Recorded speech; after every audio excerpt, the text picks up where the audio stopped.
Today I would like to talk to you on law number 2 of teamwork. That is the law of the big picture. And the law of the big picture says the goal is more important than the role. I love this law because as I watch teams, many times I watch them totally lose perspective. And somehow, and this happens to me, this can happen to anybody, somehow we begin to think that what we do as a part of the team begins to be more important than anything else. And we get kind of consumed with our job, and we get consumed with our role, and we become what I call role conscious instead of goal conscious. What I want you to understand about this law is that any time you lose perspective, any time you fail to see the big picture, almost always you fall into the rut of feeling that what you're doing is most important. In fact, you know what the number one challenge I think of a leader is when working with a team? I believe the biggest challenge is keeping the big picture in front of the team at all times. Because isn't it true, there's a tendency for us just to lose the big picture. And again, begin to get consumed in our job and what we're doing and just fail to see the big picture. For example, in the Enjoy group, one of the things we found that was very helpful is if we have people working in the stock room with our products, for example, or some of the people perhaps making phone calls and registrations or filling in data entry in computers. Here's what we found. One of the most important things we can do every once in a while is to get them out of that seat or whatever their job is and take them to a conference. And let them see the big picture. Let them see how important they are to making it all happen, but let them see the big picture. Because when we fail to see the big picture, when we lose perspective, almost always we'll put our role above the team's goal.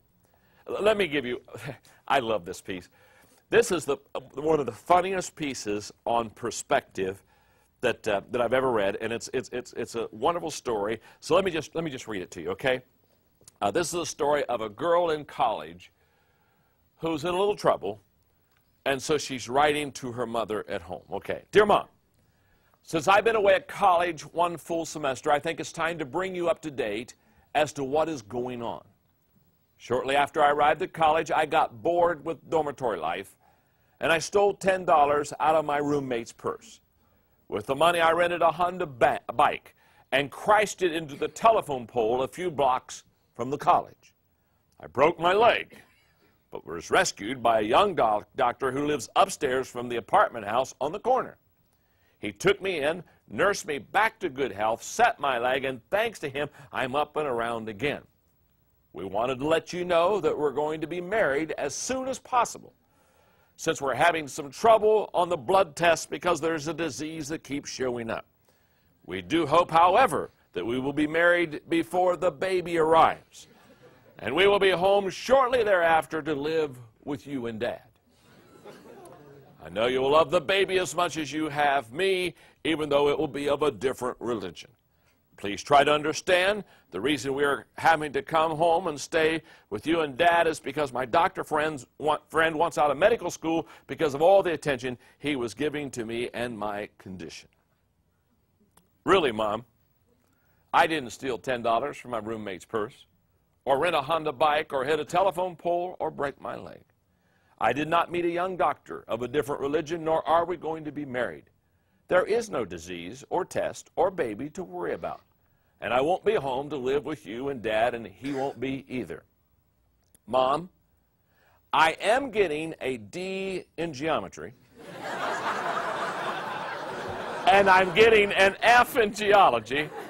And I wanted you to accept these grades in their proper perspective.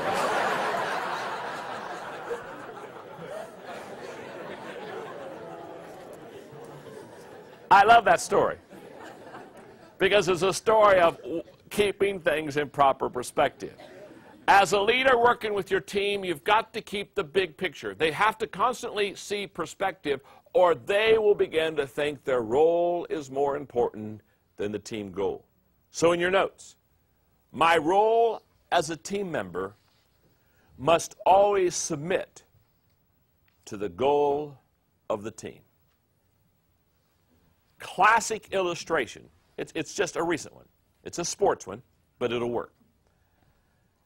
The Los Angeles Lakers this year won the NBA World Championship.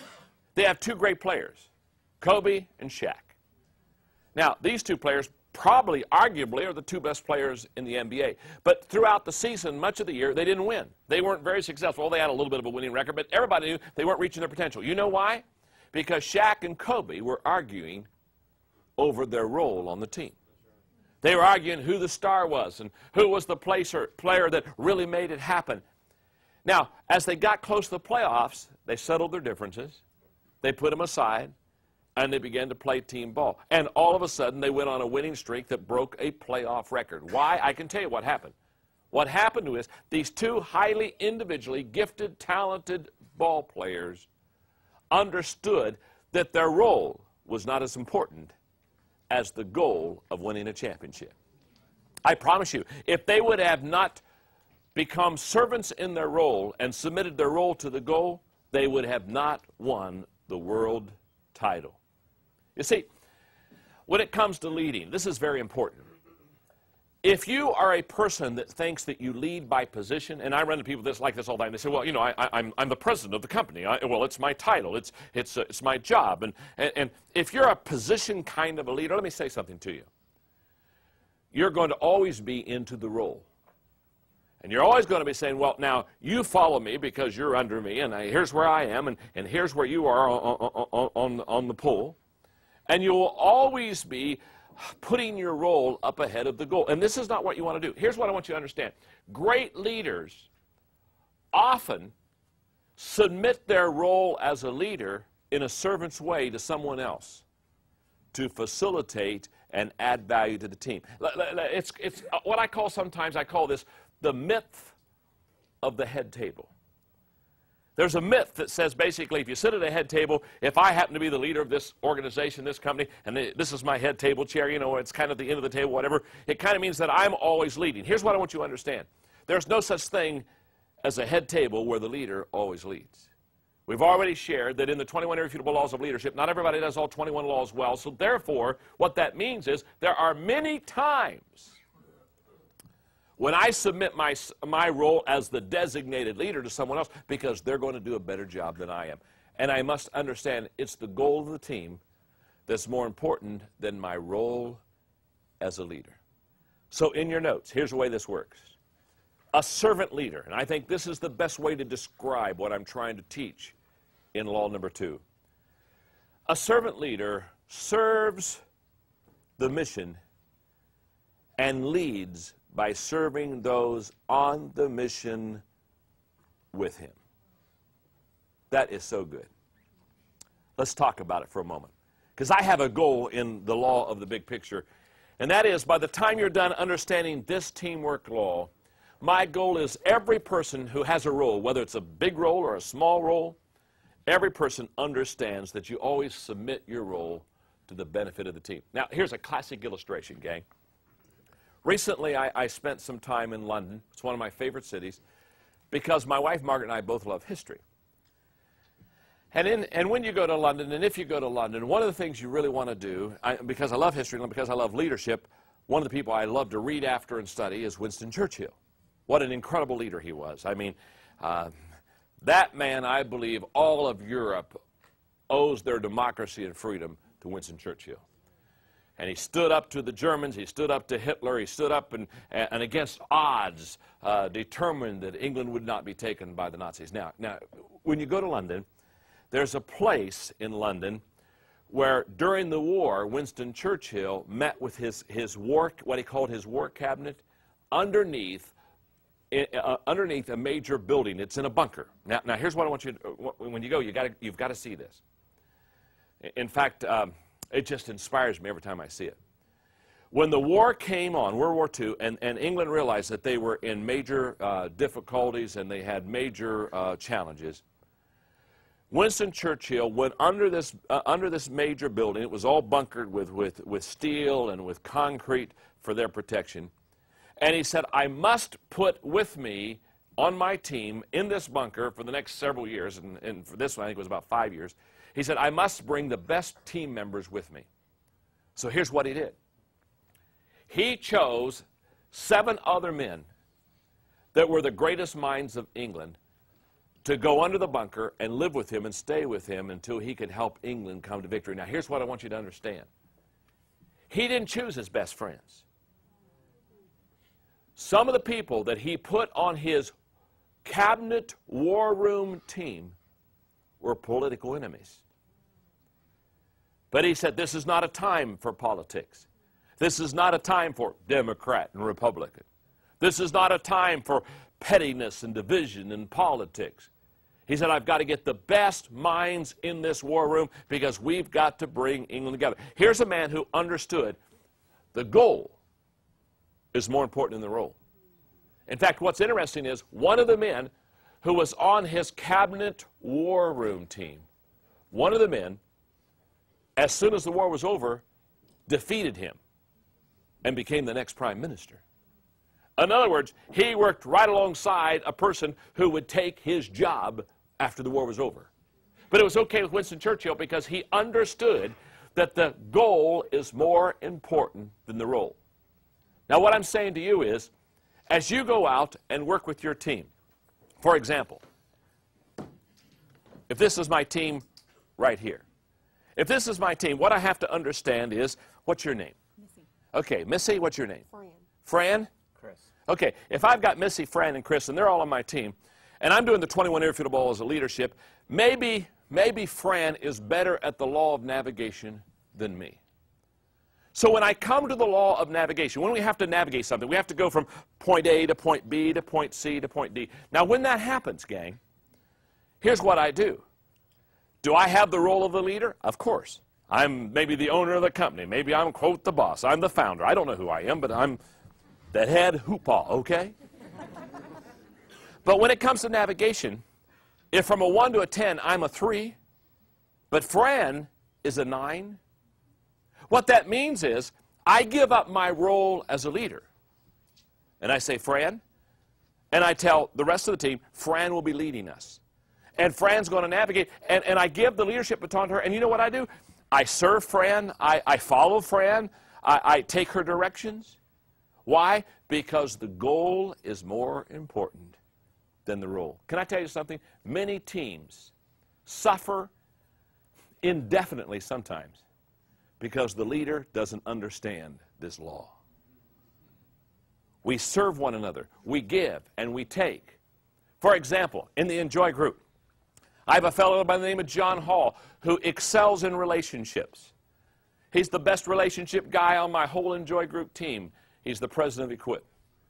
So if there's a relationship issue to deal with, guess who I hand the baton off to? I give it to John and say, go for it. I have another guy who's the president of Enjoy Stewardship Services, another company that I have. His name is Dave Sutherland. He is a strategic genius. So if there's strategy to be involved, what do? I take the baton and I hand it off to Dave and I say, you're the strategy guy. Strategically take us to where we need to go. I have another guy who's the president of my organization called Enjoy, named Kevin Small.